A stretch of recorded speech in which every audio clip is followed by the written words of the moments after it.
I like hoops. And because I like hoops, I watched the WNBA All-Star game over the weekend. Kudos to the WNBA for doing what the NBA has been unable to do in its history. Okay? They provided an entertaining All-Star game. The NBA hasn't done that in years. Okay? Doing what the WNBA did is it's simple genius. Doing the WNBA All-Stars against the Olympic team. Like that, is there any other way to do it after seeing this? Like that's incredible.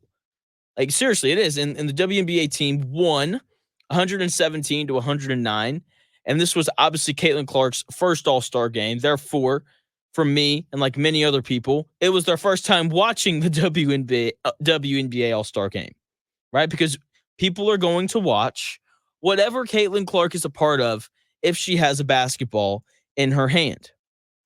Okay? That's just kind of the way that it works, right? And some people like it, some people don't. I don't really feel one way or the other. I just realized that this is how it is. And Caitlin Clark played well. 10 assists. She had 9 in the first half. And if Arike Ogunbowale hadn't gone crazy, then Caitlin Clark probably would have broken the All-Star assist record. But hey, it's whatever. She was face guarded, right? I think that's part of why she struggled to score the ball because of that. But her ability to pass the ball was on full display. 10 assists, only 2 turnovers. Also, when was the last time you watched an All-Star game and saw someone get face guarded? It's the first time in my life I've ever witnessed that. And it was, incredible. Made it less fun to watch, but that's okay because the star of the game was not Caitlin Clark. It was Arike Ogunbowale, who went absolutely nuts. Okay, if you watched the Dallas Wings play against the Indiana Fever in their final game before the All-Star break, then you saw her, Arike Ogunbowale, torch the Fever for 24 points. Okay, like Caitlin Clark, Ogunbowale was considered a snub for Team USA, and she showed why. One-on-one, man, she can go and absolutely get a bucket whenever she needs to. Okay, like it is incredibly impressive. And Caitlin Clark was asked about Arike after the game, and here's what Caitlin had to say. Literally cannot guard it. And like I said on the broadcast, in my eyes, she's the best one-on-one player in this league. Like she just has that skill. Like she can get whatever shot whenever she wants it. That's how good she is with the ball. So it was fun to watch. Like that's exciting for me. Like I haven't always been on that side of it where, you have a teammate that goes kind of crazy like that. So for me, like on the bench, like they tried to sub me in for her. I'm like, no, I'm good. I'm going to stay over here on the bench. Let her do her thing.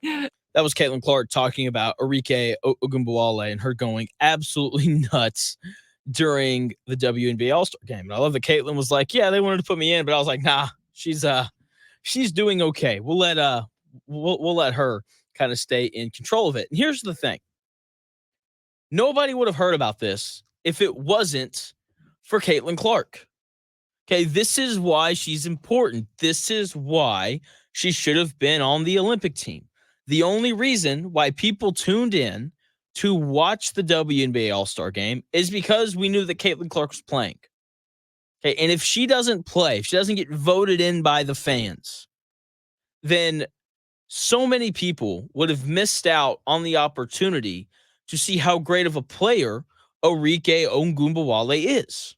Okay, just being around Caitlin Clark brings growth to not only the WNBA, but it also brings growth to the brands of the best players in the WNBA. That's why it never made much sense to me as to why these WNBA players didn't like Caitlin Clark. Sure, I can understand being annoyed and frustrated at this idea, or this truth, as a matter of fact, this truth that she was a bigger star than all of them before she even stepped into the league. I can understand being annoyed and frustrated at this idea that this 21-year-old is just going to show up and be great immediately. Okay, like I can understand being frustrated and annoyed by that. But the reality of all of this was that her arrival was going to give other women in the WNBA an opportunity to become a star. Okay, like that's what Caitlin Clark being in the WNBA has afforded these other women. Her presence brings eyeballs. And if you ball out in the games that Caitlin Clark is also playing in, like Arike Ogunbowale did in the All-Star game, she can turn you into a star. Okay, now I, before this year, had never watched the WNBA, didn't have any sort of interest in it. My dad, same boat. My dad called me while I was in Arkansas after the game, and we didn't talk about Caitlin Clark like very much. He was like, "Did you watch?" I was like, "Yes." And then he said, Caitlin Clark was fine. Did you see the other girl, Arike? And then he poorly pronounced her name. Okay. Like we talked about Ogunbowale the entire time because she was great. Right. And she clearly, is great. And from this point on, like I have to believe that more people are going to tune in to watch the Dallas Wings play because they saw how great of a player Ogunbowale is in this All-Star game. Okay, this is why Caitlin Clark is important. This is why we talk about how Caitlin Clark is going to grow the league because we're going to see things like this from time to time that are only going to raise interest not only in Caitlin Clark, but in the rest of the league as well. And this is also why Caitlin Clark should have been on the Olympic team because people would have watched and they would have gotten to see these other women and how great of basketball players they are.